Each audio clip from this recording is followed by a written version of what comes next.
안녕하십니까, 이신규입니다. 미국 재무부는 이번 민주정상회담에서 제재 대상과 명단의 구체적인 정보를 밝힐 것으로 보입니다. 미국 재무부 대변인은 3일 회의 개최에 맞춰 세계 각지의 민주와 민주제도를 파괴하는 악의적인 활동에 종사하는 개인의 부패, 탄압, 조직적 범죄, 심각한 인권 침해 행위가 있으면 그를 지목해 제재하는 일련의 행동을 취할 것이라고 발표했습니다. 또 미국 재무부는 부패 관료들이 부동산 시장의 허점을 이용하는 것을 막고 기업의 투명성과 네트워크의 허점을 보완하기 위해 일련의 방안들을 발표하기로 했습니다. 이런 허점들이 부패를 부추겨 부당한 이익을 낳고 부당한 이익이 미국으로 흘러들어가고 있습니다. 조 바이든 미국 대통령은 12월 9일과 10일 전 세계 100여 명의 지도자를 온라인으로 초청하여 미국 민주정상회의를 개최합니다. 정상회의에는 대만을 비롯한 전 세계 110개국이 초청되지만 중국과 러시아는 제외됩니다. 중국과 러시아는 미국이 분열을 만들고 있다고 비난했지만 백악관은 이를 반박했습니다. 프랑스 국영방송의 보도에 따르면 베이징은 민주정상회담에 대한 대응으로 베이징에서 민주에 관한 고위급 대화를 먼저 개최했다라며 중국 국무원에서 백서를 발간해 진정하고 당당한 민주사회임을 입증했다라고 전했습니다. 마치 중국이 민주국가 대일에 합류하려고 한다는 착각을 불러일으켰습니다. 이 자리에서 중국 외교부 부부장은 중국이 민주국가임을 자아자찬했습니다. 그는 중국의 모든 가정의 민주는 인민의 알 권리, 표현 권리, 감독할 권리를 충분히 누릴 수 있는 완전한 사설의 민주라고 말했습니다. 관측통들은 베이징이 굳이 민주국가라고 떠벌릴 필요가 있었는지 의문을 제기하고 있습니다.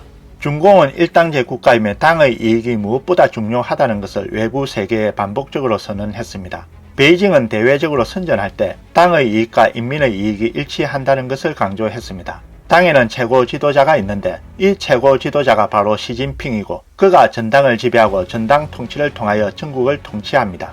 일부 네티즌들은 모든 가정의 민주주의도 좋지만 시진핑을 한마디라도 비판하면 끔찍한 일이 생길 수 있다. 지금은 세계 지도자와 여당을 비판할 수 없는 나라는 많지 않다. 하지만 비판할 수 없는 나라 중 하나가 북한이다 라고 말했습니다. 다음 뉴스입니다.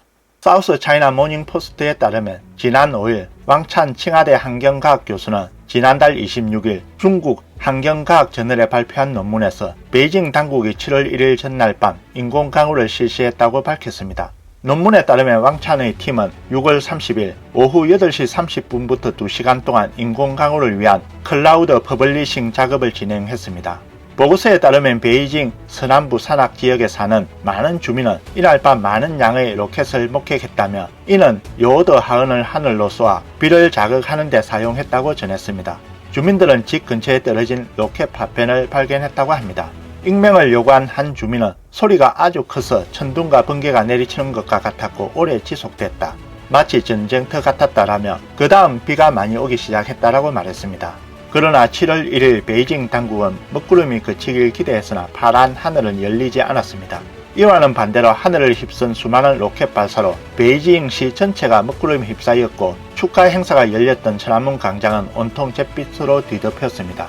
이에 앞서 이날 오전 시진핑 중공 총서기는 천안문 성루에서 연설하던 중 갑자기 비바람이 몰아치자 행사 참석자들이 서둘러 우비를 입는 등 모두 매우 당황스러워했다고 언론들이 보도했습니다.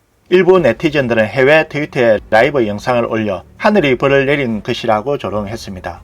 또 많은 네티즌은 하늘과 싸우면 이렇게 될 수밖에 없다라고 반응했습니다. 최근 몇 년 동안 베이징에 심각한 스모그가 걷잡을 수 없이 발생했습니다. 중공 당국은 중요한 날에 푸른 하늘을 만들기 위해 인공적으로 날씨를 조정해 여러 차례 스모그를 제거하려 했지만 효과를 보지 못했습니다. 중공 창당 100주년이 되는 날 오후에 베이징의 날씨가 급격하게 변했습니다.